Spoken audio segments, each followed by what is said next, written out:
been too long now. I think that I want a second guess you, a second guess me, a second guess that. Voici la guidance du jeudi 17 juillet 2025.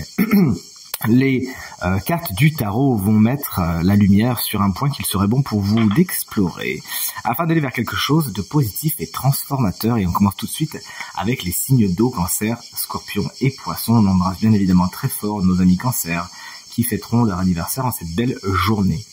La carte de tempérance avec cette Alice qui doit choisir quel morceau de champignon elle va manger est assez claire dans le sens où elle vous invite à la mesure, elle vous invite à l'équilibre, à faire attention aux excès.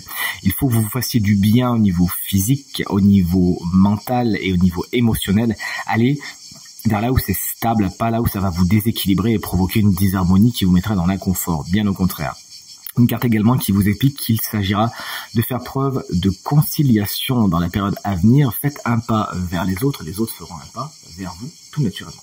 On enchaîne avec les signes de terre, c'est-à-dire Taureau, Vierge et Capricorne. La carte du 5 de coupe vous explique que dans certaines situations, il s'agira de regarder le verre à moitié plein, car effectivement c'est facile de voir tout ce qu'il n'y a pas, tout ce qui ne s'est pas bien passé, tout ce qui n'existe pas ou n'existe plus. Mais si vous vous retournez, vous vous rendrez compte, à l'instar d'Alice, qu'il y a des choses qui sont bien debout, bien remplies, qui fonctionnent bien. Et on vous invite vraiment plus que jamais, chers amis signes de terre, à vous focaliser sur tout ce qui fonctionne, sur tout ce qui existe, sur tout ce qui est positif dans votre vie. Et c'est tout ce que vous allez faire grandir tout naturellement. Salut les signes de feu, Bélier, Lion et Sagittaire. D'ailleurs, c'est comme tout, hein. Vous me regardez votre ascendant, votre séminaire, comme ça vous aurez 3 guidances que demande le peuple. Voici la carte du valet de coupe qui vous invite aux nouveaux émois. N'hésitez pas à vous ouvrir à la nouveauté, à vous ouvrir au niveau du sentimental. Il y a des bonnes nouvelles qui vous attendent à ce niveau-là, même si vous êtes en couple. On vous invite à un renouveau, à une certaine fraîcheur dans ce domaine qui vous ferait beaucoup de bien.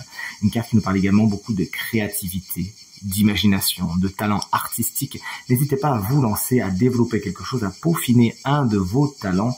C'est quelque chose qui peut vous faire beaucoup de bien dans la période à venir également. Ça peut être une personne, souvent signe d'eau, Cancer, Scorpion, Poisson, souvent plus jeune et d'esprit vif, qui pourrait être un ou une guide particulièrement intéressant ou intéressante dans la période à venir. Et on termine avec les signes d'air dont je fais partie, à savoir Gémeaux, Balance et Verseau. Le 5 de Pentacle, dans un premier temps, vous invite à faire attention à vos dépenses.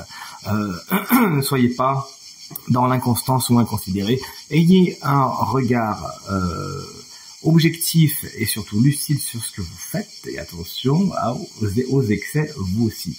Mais c'est une carte également qui nous parle d'aide. N'hésitez pas à demander de l'aide, à aller chercher de l'aide, à aller voir si quelqu'un ne peut pas vous apporter des solutions, un soutien, un support, pourquoi pas, afin d'aller vers quelque chose de plus positif pour vous. Il y a certaines personnes qui pensent qu'elles peuvent tout régler toutes seules, mais en fin de compte, si vous allez voir un spécialiste ou si vous demandez de l'aide, ça peut être un ami ou un spécialiste comme je viens de vous le dire, vous irez beaucoup plus vite et certaines situations seront débloquées plus facilement avec l'aide de quelqu'un. Je vous souhaite une très bonne journée et je vous dis à demain.